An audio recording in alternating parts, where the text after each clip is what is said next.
شكر لما اليوم نعرف انه شكر لما هي استندر المطبخ العراقي. ببعض الدول العربيه موجوده الغربيه، حتى في المغرب العربي موجوده هذا النوع من الوصفات. هذه الوصفه تكون سهله. راح احكي لك على التمثيل شوي. لا احكي لي على الوصفه ما حتى تتعلمها. اي طحين نص كوب شكر، كوب كامل طحين، نص كوب شكر مع ربع كوب دهن. راح يكون عندي نانا فانيلا وعندي لوز وعندي نانا هيل وايضا الفستق الحلبي. تفضل عين. هاي لك وهاي لك. وين الكاسه؟ الكاسه هذه. يلا عين اخبط. لكن قبل راح اعطيك فد شيء مهم جدا وهو السلامه. النظافه لازم طبعا ضروري. راح اقول لك، انا اسالك هذا السؤال انه شلونك بالطبخ، اكثر اكله تحبها، هاي السيناريوهات نعرفها. زين. ورا يعني البرنامج اللي طبخنا انا وانت بوقتها. زين. جربت انه تطبخ شيء جديد؟ يعني اعطيتك انا مثلا واهس او اعطيتك دافع ممكن ترجع تطبخ؟ سويت دونات. حلو. اي سويت دونات بس صغار. هي نجحت بس طلعت كلش صغار ما نفخت. ما اعرف ليش. خليت لها بيكنج باودر؟ اي بس ما ادري. خمره؟ لا انا اقول لك انا سويتها كلش صغيره لان ما كان عندي. يعني هي دائره تفتح هيك بالنص تتركها تتخمر بعدين تقليها بالزيت. ما صارت. لا. وسويت بسبوسه. بسبوسه زين؟ اي خوش فعاليات مسوي محمد. اي ما انا طالع من اليوتيوب يعني. ويلي. اي فشوف اليوتيوب شي علمني اسوي. هسه نخلي هاي شنو نخلي طحين ونفس الشيء بس اخاف انه ما يكفي. يعني هسه هاي هنا خلي طحين. عاشت ايدك. اعمل حفره في الوسط حتى نبني.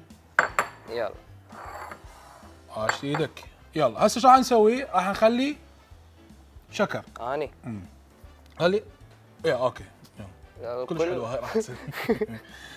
يلا بعد انا ايش راح نخلي؟ راح نخلي بدايه فانيلا نخلي هيل، رشه هيل، فانيلا رشه، خلينا نص كوب سكر، كوب طحين، نص كوب سكر طبعا.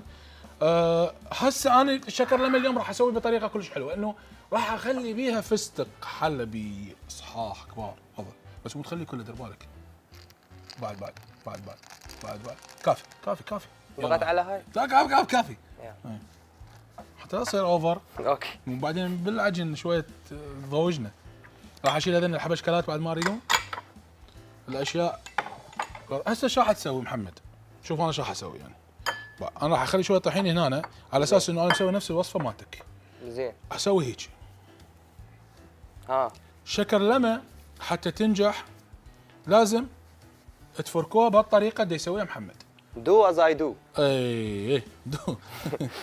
نفس الطريقه حتى تنجح عندكم الشكر لما. سبب واحد بس انه حتى تتوزع كل الطحين يتوزع، الشكر يتوزع صحيح، يعني الاشياء اللي بداخل هذه الاكله كلها تتوزع بصوره صحيحه. هسه محمد شيل من عندك تخلي الدهن. اخلي لك انا دهن حتى ابقى انت تسوي نفس العمليه. دو از اي دو. اي اوكي. نفس هذا اللي اسوي لك حفره بالنص؟ لا ما يحتاج. نفس الطريقه كنت تسويها قبل شوي. يلا انا راح اخلي لك هنا بالطرف شوك طرف. يلا هسه نفس الموضوع. من نشوف انت تحتاج الى مساعده قل لي. يعني احنا نريدها توصل مرحله العجين. اي قل لي خلدون انا فقدت السيطره. لا تخاف. والله يلا عاش ايدك. شوف شلون دا اسوي لك واهس. اي والله. اخر اعمالك محمد شنو؟ الاعمال بيد الله. يا الله ونعم بالله. اخر اعمالك يا محمد شنو؟ والله هسه فترة راحة يعني مرتاحين وقاعدين بس هيك. بالموسم الجاي اكو اكيد هواي اعمال راح تنزل. يعني قبل رمضان قصدي. اي قبل رمضان. اي فهسه مرتاحين. نقاهة سفر ونسة. اي حلو. حلو. شغلك شلونه؟ انا اعرف انه عندك بزنس ثاني. اي. شنو بزنسك الثاني؟ ملابس. ايوه. وين محلك؟ اعلان يعني؟ لا ما راح اقول. ما راح نقول شو اسم المحل بس هو جزء انا جاي اشتري ملابس يعني عاوز ملابس. نسائي مو رجالي. ويلي والله هيك اختلفنا. اي بعد تقول لا تعلن عنه. اوكي. سوي محل رجالي حتى انا اسوي لك اعلان. والله اشتغلت فتره بالرجالي. ما عجبك؟ مو ما عجبني بالعكس الرجالي كلش مريح الموضوع يعني. شو اريح عكس النسوان دائما متطلبات. اقول لك هذا لونه ما حلو يعني بسبب السوالف اللي يسووها الزبائن يعني حتى لا يزعلون مني. مثلا قمت 3 شغلات ما اجيبها.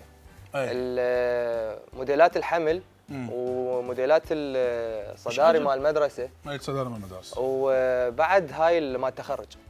ايش عجب؟ لانه انت تجيب هوكي صدريه.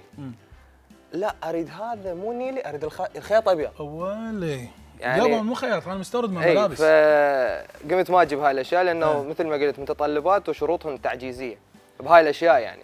زين ملابس الحوامل انا احس انه عليها سحب اكثر، لانه مو كل محل يبيع هذا الشيء يعني. هاي لازم انت تكون متخصص، مثل ماكو محلات متخصصه تبيع فساتين السهره هاي الاشياء. يكون اكو تخصص بهذا. بس الرجالي يجي مثلا السلام عليكم، هذا العلمه اللي كان ببيش السيت كله بهالقد، اوكي اعطيني اياه او لا اسف شوف احنا قنوعين محمد والله. وعندنا الوان مثلا هذا احمر هذا برتقالي هذا اصفر اوكي. هم لا عندهم. مره جتني واحده تقول لي اريد لون طماطي. طماطي شنو هذا؟ والله ما ادري. جديد هذا. اي فيعني الوان غريبه عندهم البنات شوي.